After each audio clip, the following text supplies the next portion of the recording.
এই মুহূৰ্তত ৰাজ্যৰ লাখ লাখ কৰ্মচাৰীৰ বাবে জনাৰ বিচাৰিছো বিগ ব্ৰেকিং নিউজ পুনৰ লৈ আহিছো কৰ্মচাৰীৰ বাবে কেইবাটাও ডাঙৰ খবৰ এবাৰ কৰ্মচাৰীৰ বাবে বৃহৎ উপহাৰ আহিছে নিয়মীয়া ঠিকাভিত্তিক সকলো কৰ্মচাৰীয়ে লাভ কৰিব 5 লাখৰ পৰা 7.5 লাখ টকালৈকে সাহায্য কৰ্মচাৰীৰ বাবে আছে কেইবাটাও গুৰুত্বপূৰ্ণ খবৰ সবিশেষ জানিবৰ বাবে ভিডিঅটো প্ৰথমৰ পৰা শেষলৈকে চাই থাকিব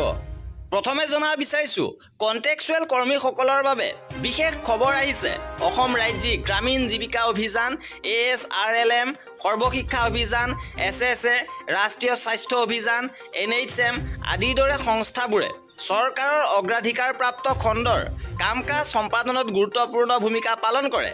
এই সংস্থাসমূহৰ দুৰ্ভাগ্যজনকভাৱে মৃত্যু হোৱা কৰ্মচাৰীলৈ এককালীন সাহায্য হিচাপে আগবঢ়োৱা ধনৰ পৰিমাণ 5 লাখ টকাৰ পৰা 7.5 লাখ টকালৈ বৃদ্ধিৰ বাবে বিত্তমন্ত্ৰীয়ে প্ৰস্তাৱ কৰিছে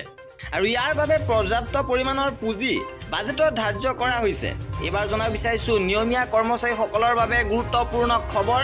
আপোন ঘৰ আপোন বাহন আঁচনিৰ ক্ষেত্ৰত ডাঙৰ আপডেট আহিছে ইয়াত উল্লেখ কৰিছে যে আপোন ঘৰ আঁচনিৰ অধীনত 5175.47 কোটি টকাৰ ঋণৰ যোগান ধৰা হৈছে আৰু 37,811 গৰাকী কৰ্মচাৰী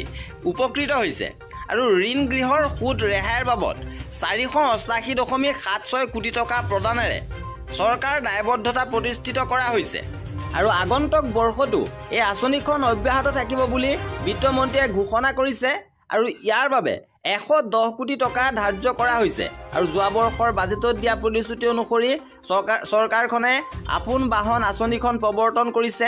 এই আঁচনিখনৰ জৰিয়তে পুৰুষ কৰ্মচাৰীৰ ক্ষেত্ৰত ডিজেল পেট্ৰল চালিত বাহন ক্ৰয়ৰ বাবে 2% আৰু ইলেক্ট্ৰনিক বাহন ক্ৰয়ৰ বাবে 3% সুদ ৰাজ সাহায্যত প্ৰদান কৰা হয় ইপিনে মহিলাৰ ক্ষেত্ৰত বিশেষভাৱে সক্ষম কৰ্মচাৰীসকলে যিকোনো প্ৰকাৰৰ বাহন ক্ৰয়ৰ বাবে 3% সুদ ৰাজ সাহায্য লাভ কৰে আৰু ইয়াৰ বাবে এইবাৰ 12 কোটি টকাৰ প্ৰস্তাৱ ৰাখিছে চৰকাৰে আৰু কৰ্মচাৰীসকলৰ প্ৰতিটো খবৰ পাই থাকিবৰ বাবে আমাৰ চেনেলটো সাবস্ক্ৰাইব কৰি ৰাখিব ভিডিঅটো শেষলৈকে চোৱাৰ বাবে বহুত ধন্যবাদ